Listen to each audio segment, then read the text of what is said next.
Hello and welcome to Richmond TV's Community Focus. I'm your host, Jason Robbins. With me today is co-chairman of the Good Old Days Festival, Matt and Tim Ricks. This year's Good Old Days Festival will be on September 8th through the 11th. Later in the show, we'll have the 2016 Miss Richmond in court, all to discuss the best small town festival in Southeast Michigan, the Good Old Days Festival. Thanks for joining me, both of you. Thanks for having us. So I understand that there have been some changes to how the Good Old Days is organized. Could you explain these changes, please? Yeah. I've chaired the festival for a number of years, and as I'm getting older and the festival's getting bigger, it's harder to have just one chairman. So we've gone to a co-chairman with certain responsibilities for each of the executive chairmen. Mm-hmm. And also delegated some of the duties of the chairman off onto other people that were willing to take on the added responsibilities. So what it's done for us is it's alleviated some of the problems that I've had trying to find the time of day to do everything on a timely basis.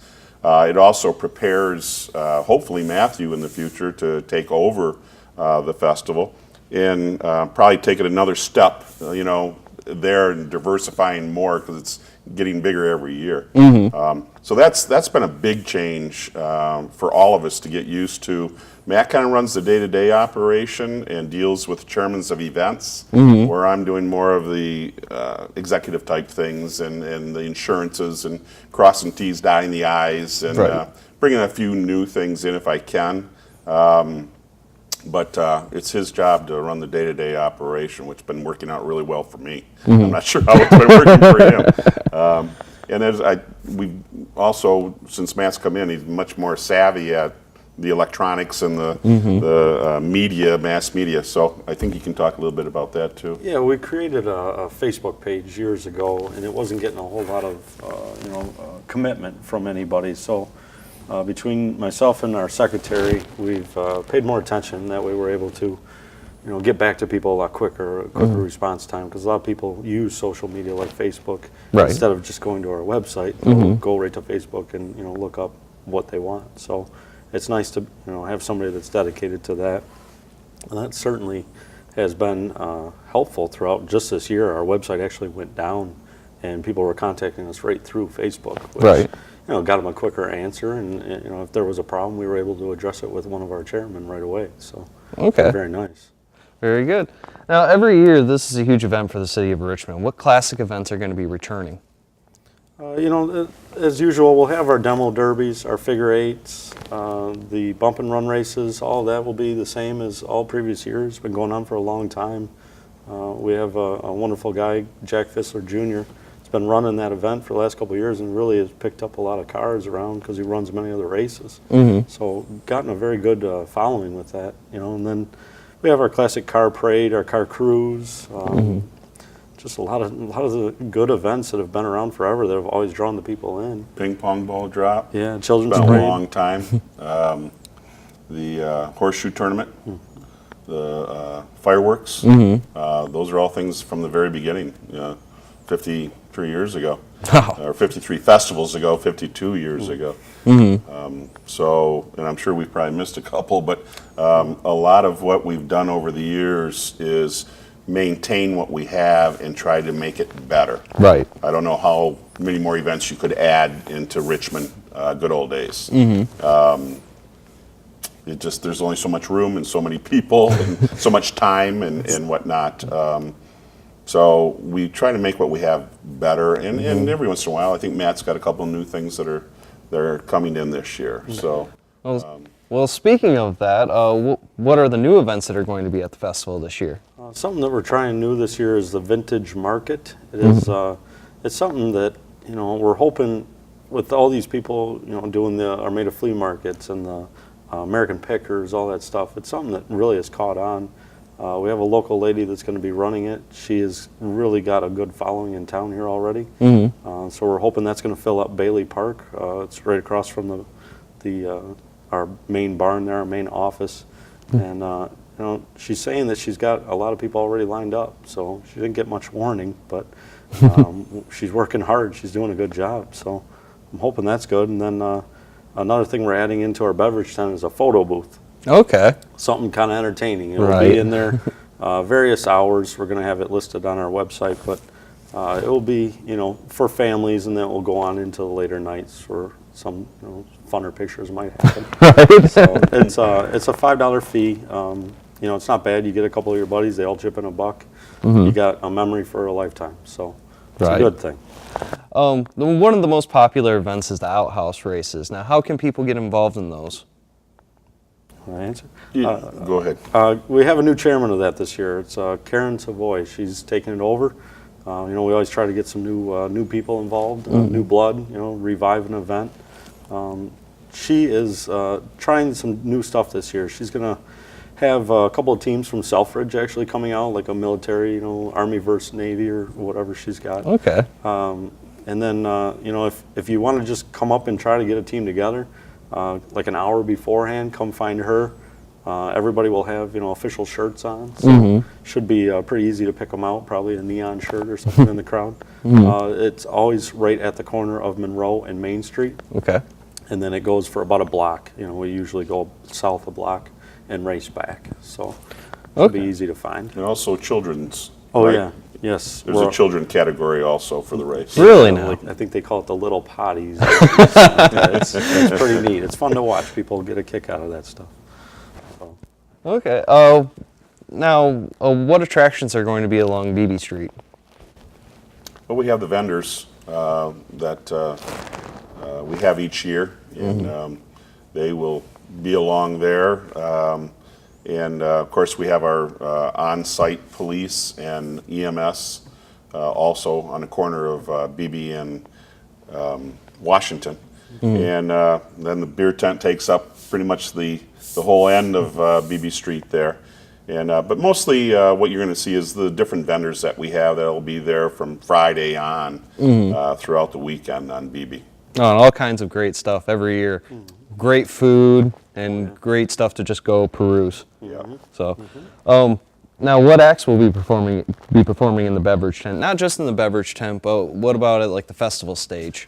Well, actually, we've eliminated the festival stage. Oh, okay. We have found, and it was a lot of discussion over about a 4 or 5 year period now. And with change comes change. Right. And what we found was we were spending a lot of money for some nice musical acts, and nobody really was out there to watch it.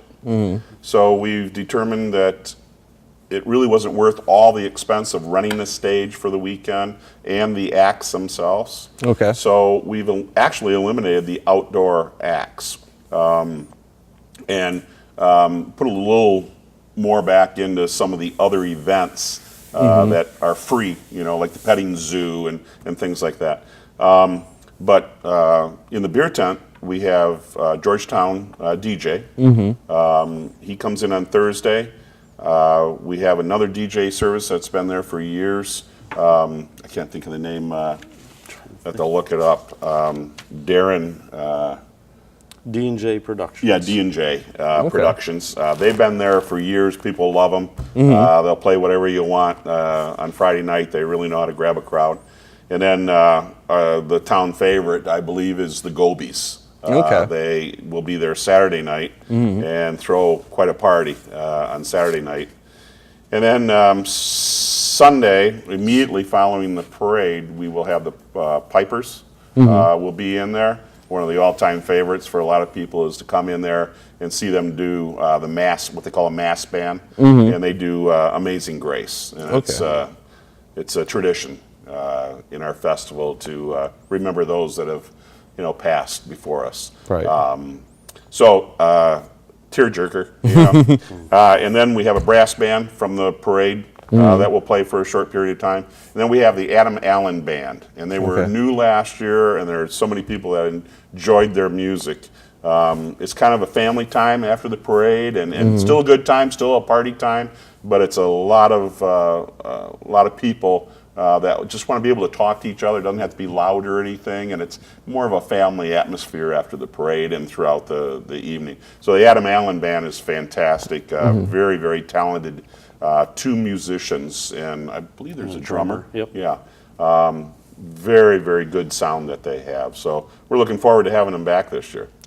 Very good. Now, you touched on the motorsports earlier, but can you give us a little bit more detail on all the motorsports that are going to be happening that weekend? Well, we start out with our bump and run on Thursday night there, and I believe we try to check in about almost 56 cars, I believe it is. Somewhere around there. And we're doing good. We've already got, probably about 30 of those signed up already, which is pretty good. Being one of the last festivals or fairs, it's always hard because people wreck cars throughout the summer. So, Right. People only have so much, to put into a car before it finally kaputs. So that fills up good. It's a fun race. Usually they have hairpin turns. Sometimes you get a rollover. People like to see that type of stuff. So it's pretty exciting. It gets people on their feet. And then we go into the derbies there. The first one is the figure eight. I call it a derby just because sometimes they meet in the middle. So it's very fast. We have a good track, a solid track. It's very fast. We've got a lot of top-notch drivers that come to our show. They've been here for a long time. People, come to race them because they've held that championship. They want to get it from them. So, we go into the Saturday. That's like the big one. That's the Derby, the demolition Derby. You got, I think, 40 to 50 cars on a good year. Depending on how the year was. Another thing where it's a fast track, you get a lot of them, picking up good speed, makes big crashes. It's another thing people like to see. So, all three of our days of derbies are very popular. It gets the crowd out there. So, I think we should do good this year. It sounds like Jack is running, a lot of good races already with excellent turnouts. So, very excited. Very good. All right, I'd like to thank you, Matt and Tim, for joining me. We're going to take a quick break, and we will be right back with an interview with the 2016 Miss Richmond, Ashley Kuzakto, and her court members, Mary Gaffney and Madeline Teltow.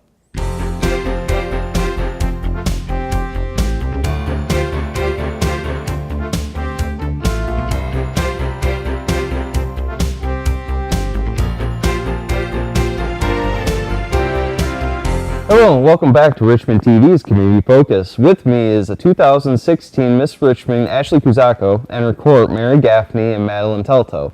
Thank you for joining us.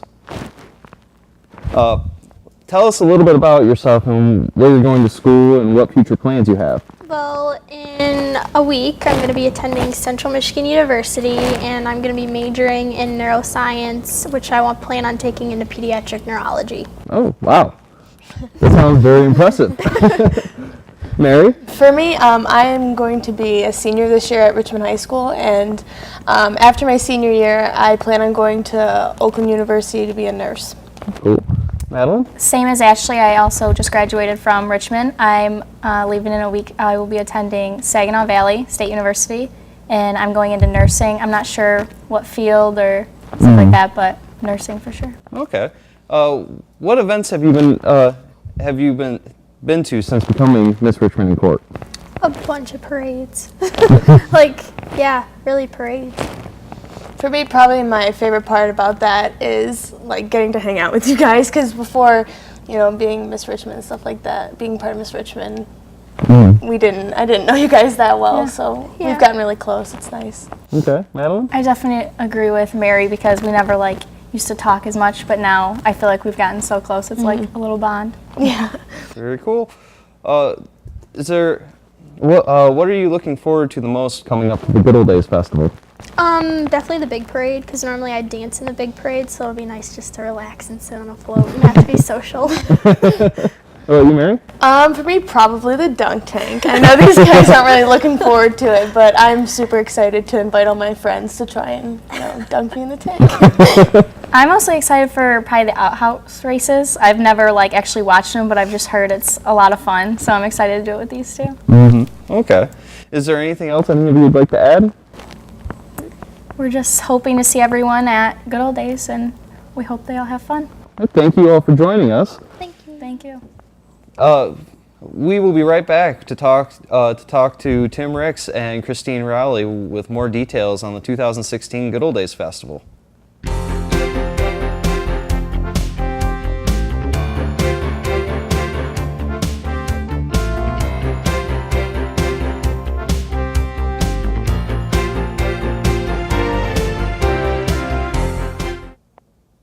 Hello and welcome back to the second segment of Richmond Good Old Days Community Focus. With me is Co-Chairman of the Richmond Good Old Days Festival Committee, Tim Ricks, and Christine Rowley, President of the Richmond Area Genealogical and Historical Society.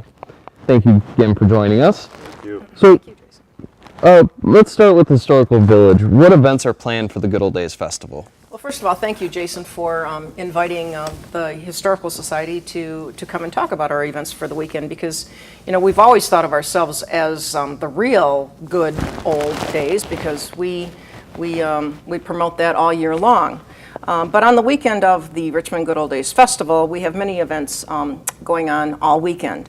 The village will be open all weekend, Friday, Saturday, and Sunday, and that village includes the log cabin, the schoolhouse, the train depot, the museum, and of course all of our beautiful gardens will be open to visitors. We will have docents in the buildings who will be there to answer questions and to guide people through the areas. And those days we will be there from noon until dusk for the 3 days. And there is absolutely no charge to visit our buildings and to visit the village. However, one of our fundraisers is a strawberry shortcake sale, which has been quite popular for many years now. We sell strawberry shortcakes. They are $5 each, and that is right on the corner of BB and Park Street. We'll be set up in a tent there and serving up delicious strawberry shortcakes. We will also be having a stuff sale. This is our version of a yard sale or garage sale or barn sale, but we just kept referring to it as all of that stuff. So we have a stuff sale, and that is running on Friday and Saturday. Okay. And that will be on the opposite corner. It'll be on BB and Park as well. We have demonstrations that are ongoing throughout the weekend. Demonstrations of the primitive arts. We have a man coming who collects antique corn shellers, and he will be there with a few of his corn shellers, demonstrating how they used to shell the corn. We'll have wood carvers there. We'll have lace makers and spinners, and our beeswax candle maker. Those demonstrations will be ongoing throughout the weekend. We also will be our gardener, our master gardener, who has done a lot of the work there at the village for the past 3 years now, is bringing mums in, and we'll be selling chrysanthemums. Okay. Just because they help decorate our village, and then we're selling them as well. Those will be $7 each, or 3 for $20. Okay. And of course, one event that many people are looking for is the drawing for our raffle. We started a raffle probably 6 months ago now. Actually, we started in January at our annual meeting. We are raffling tickets for a trip to Mackinac Island to stay at the Grand Hotel. Very nice. And the drawing will be at 3:30 on Sunday. You do not need to be present to win. We will be selling the tickets for that raffle all weekend as well. And the drawing is on Sunday. Where can you get the tickets from? The tickets are on sale. We are at the village every Thursday morning from 9 o'clock until noon. Or you can call anybody that you know who is a member of the Historical Society, and we'll be sure to get tickets to you. Also, they will be sold that weekend on Friday and Saturday and Sunday. Okay. So. All right. Now, Tim, who are the Grand Marshals for this year's festival? This year's festival is Bob Reindell. Bob was a former reserve officer for 20-some years in Richmond. He also was very heavily involved in the Rotary, the Salvation Army, especially at Christmas time with the kettle. Very involved with that. He was also on City Council, one of the founding members of the AYSO soccer program that we have here in Richmond. It's very successful, and just generally anything you ask Bob to do, Bob did. A very unselfish person. Just gave his time, and it's our time to appreciate what he did to make Richmond a better place. So we're really looking forward to that, and actually riding in the Historical Society's buggy again. It's thank probably you. the 3rd or 4th year. It is. Thank you for mentioning that, Tim. We're quite proud of that. The buggy. So we're looking forward to having a great weekend for him and show him our appreciation for what he's done for the community. Okay. Now, are there any interesting entries in the parade that people should watch out for? Well, we've got a lot of different floats. As you know, we're the largest marching musical parade in the state of Michigan, bar none. We will be, right now, I believe we are at either 18 or 19 marching bands. We have a couple of new bands. Port Huron Northern, after many, many years of not being here, is coming back. And we have a special appearance band. And it's being kind of kept a secret right now. And I think you'll see them marching down Sunday in the parade. We've got the Pirates are back. We found them up one year up in Frankenmuth's parade, and they've been coming back the last couple of years. And of course, we're hoping, we haven't tied it all up yet, and a lot of the local people who like to get in wait until the last minute to tell us that, well, of course we're coming, you know. But we're looking forward to the state champions, that they'll be in there for the girls softball. You know, the quite often the football programs, quite often the wrestling program. We'll all get together and have a big float and, you know, a little bit of local stuff. Otherwise, it is a political year. I imagine we're going to be seeing more of those who are running for office. Will probably be in the parade this year, which every so many years, of course, that happens. And, you know, again, you know, we in Richmond are an invitation-only parade. Right. You can request an invitation, and if you meet the criteria of the festival, then you will be invited. But we're fairly picky because of all the bands that we have. Right. And so, again, we emphasize the musical part of our parade. And of course, you have the Children's Parade also, which has a theme to it this year. Can't quite remember. Matthew, you remember this? Pardon me? Pirates. It's also Pirates, yeah. So that's on Saturday afternoon, and that has grown immensely over the last couple of years. The chairman of that event has really been pushing that. So that's become a much bigger parade and much better attended also. Of course. Yeah. It helps with the ping pong ball drop coming right behind it. Yes, it does. It does. The Grand Parade has always been known for its large number of bands, as we've discussed. Does this parade continue that tradition of the large number of marching bands? Yeah, absolutely. Like I said, right now I believe we're at 18 or 19 confirmed bands. One of the problems we have is school's not in. So it's very hard. Sometimes there are changes of band directors. And so we don't get a confirmation back, you know, last school season we don't get confirmation because that band director may not be there come the fall. So it's a lot of last minute, you know, trying to get them. We have a couple of bands that are very big bands that could not make it this year, have never been here before, but because of the reputation that we now have as being the largest, they want in. Right. And so next year, the 17 parade should really be awesome, to say the least. But this year's parade is going to be fantastic. Like I say, there's approximately 18 or 19 bands already confirmed, and there's a couple more that we're waiting on to see if they want to come. Okay. Now, are there any non-musical events in the beverage tent this year? Yes. Daryl Hafner, who has, people have enjoyed his magic tricks, especially his card tricks, throughout the festival weekend. Daryl does a magic show. And so we're going to have him on Saturday afternoon in the beer tent on stage at 3:30. It's in the brochure. We also have the wine tasting. We have a couple of different wine making companies that are coming in. And that, again, we've had that the last few years, and the money made from that is donated to one of our local charities. And there was one more event, I believe, that we had in the tent. Other than we mentioned the picture taking. That's something new that's become very, very popular. We mentioned that in the first segment. But anyhow, I wanted to get that back into, you know, that we've got this show going on. The wine tasting is back.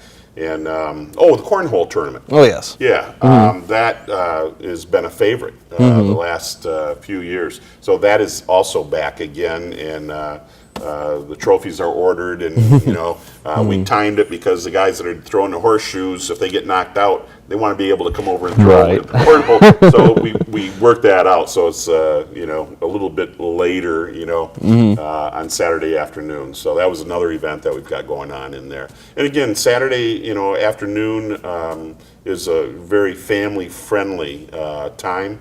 The other thing is we have what was the Hamlin Pub. They weren't able because to do it this year because of change in personnel, and so we have decided that we have enough volunteers that we can still man that. And I have a meeting right after this interview with one of our local restaurants who has called us and said they heard about it and they were wondering maybe they could go in there and serve food in there, like Hamlin Pub did. So we're excited because we thought we were going to have to cancel it. And so that hopefully will be back with food, and that's a great place for a lot of the 40 and over people. It's not loud in there. You can enjoy yourself. You can talk to your neighbors. Hey, that sounds like a good time to me. Yeah, absolutely, absolutely.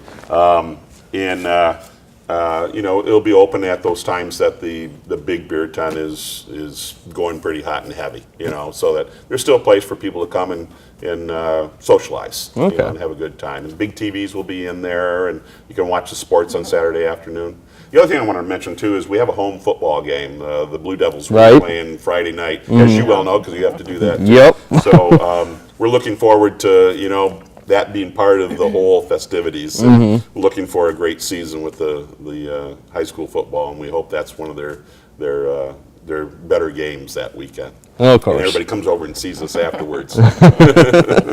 So I know that there's so much more that's going on this week over that weekend. Now, is there anything else you'd like to add that we haven't touched on yet?